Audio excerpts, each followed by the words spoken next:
Hello, I'm Vanita Patnaik. I am a faculty at the National University of Juridical Sciences. Today I'll be speaking on bank fraud.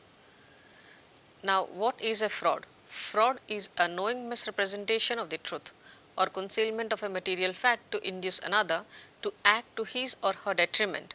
And when this fraud is committed against a banker, as and when the customer lies on an application or fabricates a loan, it is called banking fraud. Colloquially, a dishonest act or a behavior through which one person gains or tries to gain an advantage over another, which results in the loss of the victim directly or indirectly, is called as a fraud.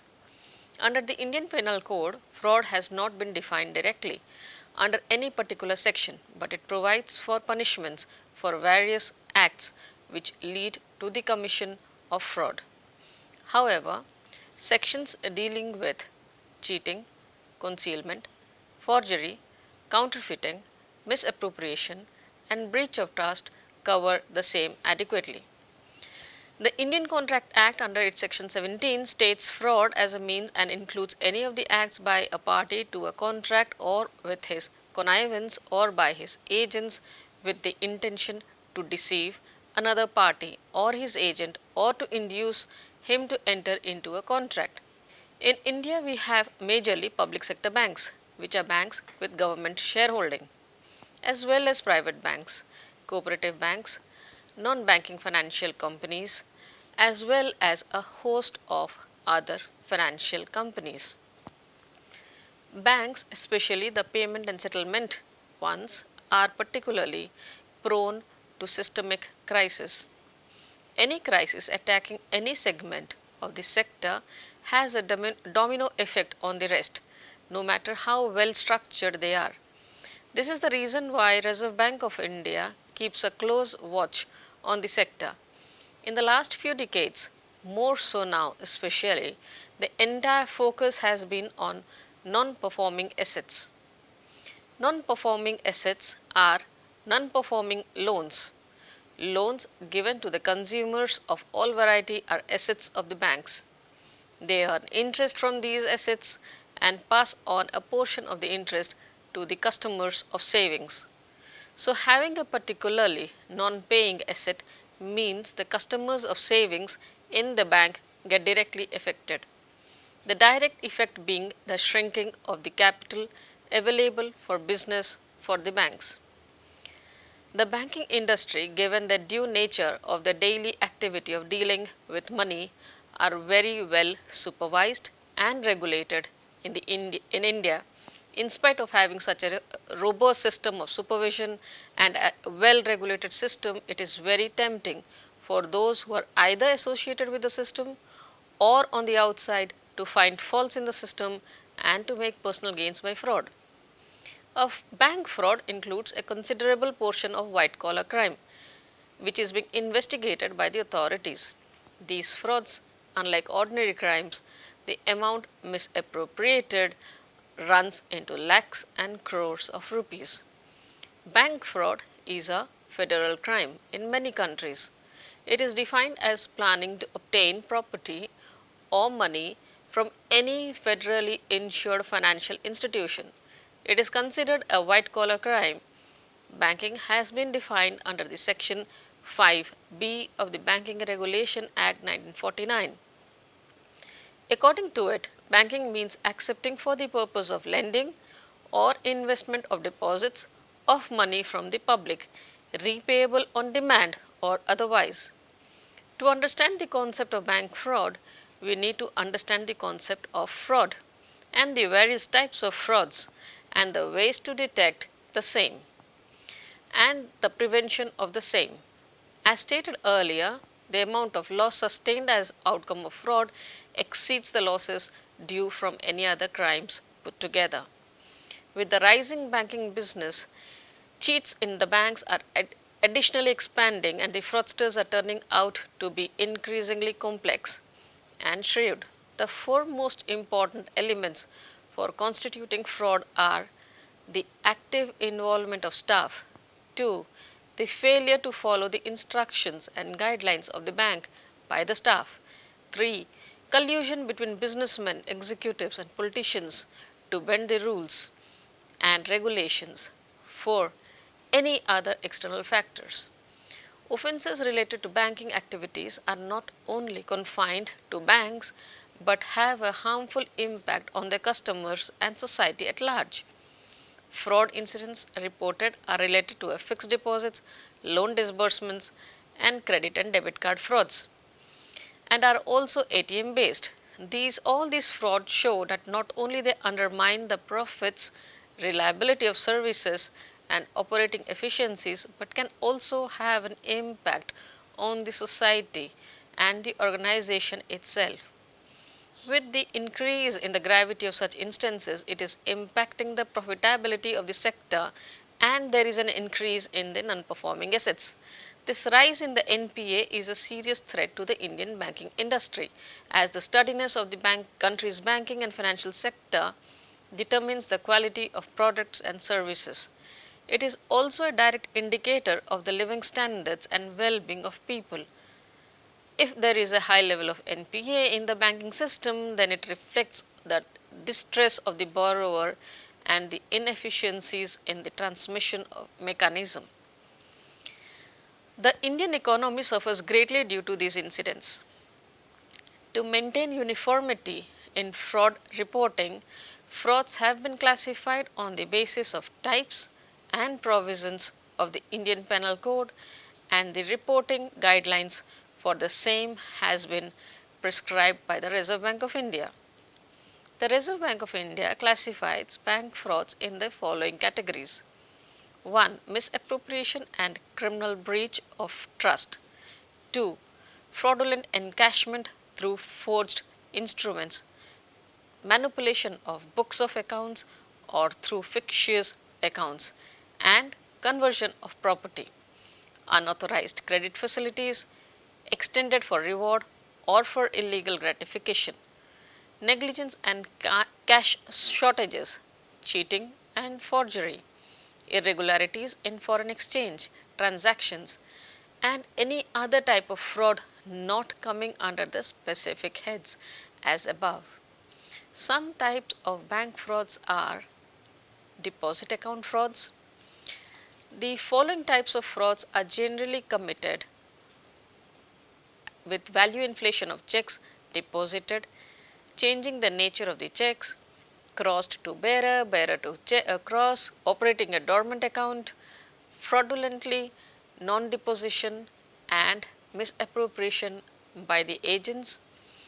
Some preventive steps which can be taken or considered as precautions against deposit account frauds are careful and systemic examination, procedures of the checks and other transactions, separation of bookkeeping and cash handling operations, using black light, adhesive, tapes and pathfinders to ensure the originality and to prevent material alteration.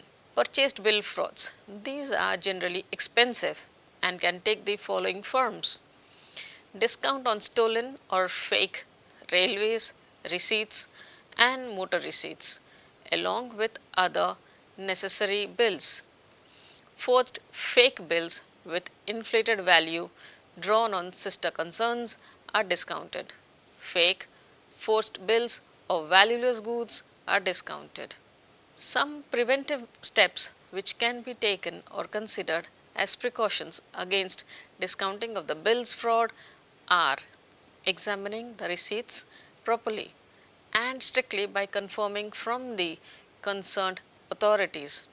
In case of auction, inform the authorities regarding the interest of the bank in the property so as to get information in case of non-collection of goods. Establishing a better connection between the purchaser and the seller. In case of dispatch of proceeds, strict examination before discounting of the bill. Hypothecation fraud. Cash advances against pledged goods as security a fertile field for frauds. Unauthorized removal of hypothecated good from the godowns. Some of the stocked goods in large quantity may have less value inflation of stock. Statements of valueless and meaningless stocks are offered as security, hypothecating the same goods in favor of different banks. Some preventive measures which can be considered as precautions against hypothecation fraud are strict examination of the bank representatives and borrowers' credentials, only marketable goods to be accepted as security, proper evaluation of stocks, verification of statements of stocks, loan frauds. The following types of frauds are generally committed: two different persons taking loans on the same item or product, people taking loan without providing actual address and disappearing at the time of repayment, loan taken for one purpose but used for a very different purpose. For example, loan taken for agriculture but used for personal purposes. Borrowing is denied when the particular person is alleged of non-payment. Some preventive steps that can be considered against loan frauds: proper verification of documents and the purpose for taking of the loan, including the local authorities as to verify the authenticity of the loan purpose, and authentication in case of a substantial amount of loan is taken, it should be checked by the competent authority. Data leak frauds. To provide efficient and fast service, most of the branches of the banks, except the ones in the very rural and remote areas, have been computerized. Not many frauds relating to computers have yet been reported so far, as computerization in Indian banks is of a recent origin. But in the Western countries, where virtually everything is computerized, a large number of cyber crimes in the banking sector are reported on a regular basis. There is a need to analyze the nature of such crimes so as to appropriate preventive measures which may be devised. Normally, following the types of frauds are committed: spy software is devised by the cyber criminals to crack the passwords. They enter into the computer system of the banks and manipulate the data to transfer the money from other accounts to a different account. Computer virus is created by the mischief mongers who find a way into the computer system by way of emails. These viruses destroy the data stored in the computers and slow down the entire computer system. It is sometimes alleged that the manufacturer of antivirus software themselves create viruses so that their products may be sold in the market. Hackers are computer experts who steal passwords and access the classified information stored in the computers. They do not even fear to raid the government departments, including military establishment, to carry out the nefarious designs and to destroy and mutilate the data stored in the computer systems. Such acts are committed normally not for any material gain but to derive a satisfaction out of sufferings. Wiretapping is a crime committed by tapping the wire of the ATMs of the banks to withdraw money out of other persons' accounts. The fraudster in this case attaches a wireless microphone to the telephone line connecting the ATM with the bank's computer and records signals through the wiretapping while a customer is using the ATM. These signals are later on utilized for withdrawing money. The Government of India enacted the Information Technology Act in the year 2000 to provide for punishment and to provide penalties in respect of frauds committed in respect of computers. Section 43 of the said Act provides for hefty damages up to rupees 10 lakhs payable by the offender to the person affected in case there are unauthorized acts committed in respect of another person's computer system. like access or downloads or taking copies of the information or data stored, introduction of computer containment or computer virus, damages to the computer or its system, etc. Further, the said Act also provides for punishment with imprisonment up to 3 years for tampering with computer source, documents, and for hacking the computer systems. Now, let's speak about check frauds.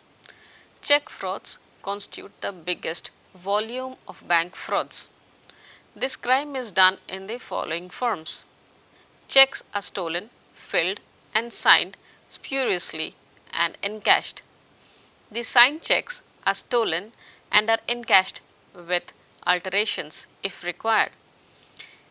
Checks issued by organizations for employees are duplicated, alteration of checks to increase the amount or to change the beneficiary or to add an additional beneficiary, check kiting. Check kiting exploits a system in which when a check is deposited to a bank account, the money is made available immediately, even though it is not removed from the account on which the check is drawn until the check actually clears. Some preventive measures which can be considered as steps for are: the instrument must contain a proper date, the check must be checked thoroughly, and the character should be verified. Checking the signatures, which should be genuine. The amount should be checked that it should be written in both numerical and words.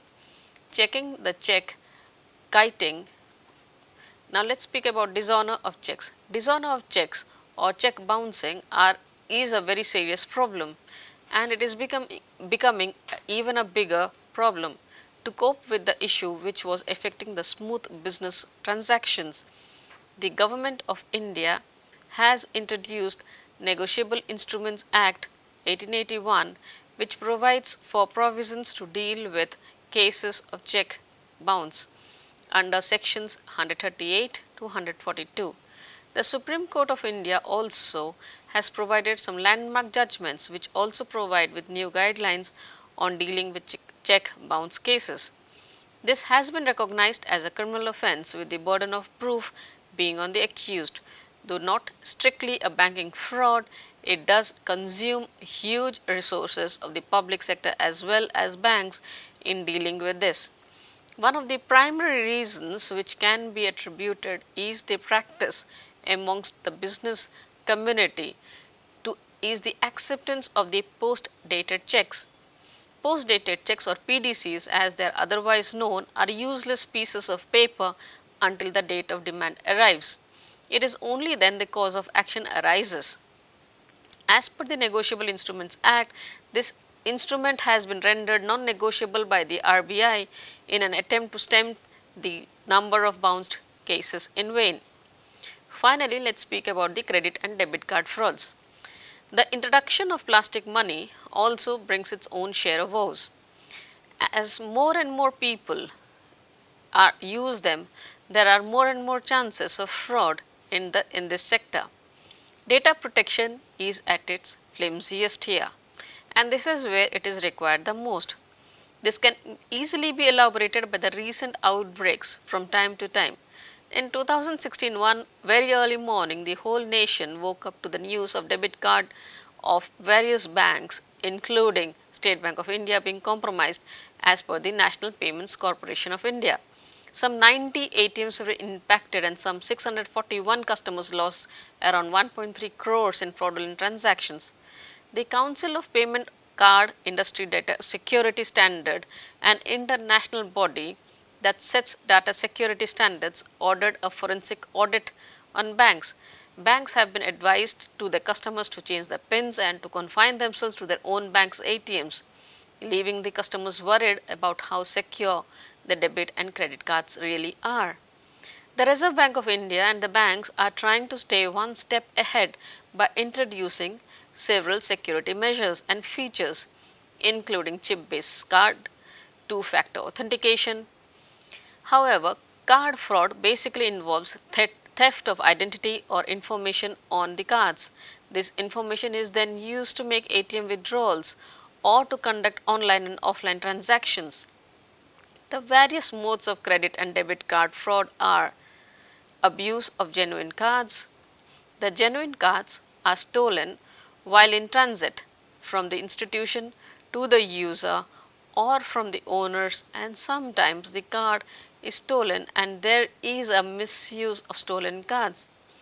Even in some cases, the card holders falsely report about their card being stolen and go on a shopping spree before the acquirer bank suspends the transactions or blocks the cards. Altered cards. An altered card is a card which is original, only which has been altered by the fraudster by giving a new name, and it replaces the signature strip.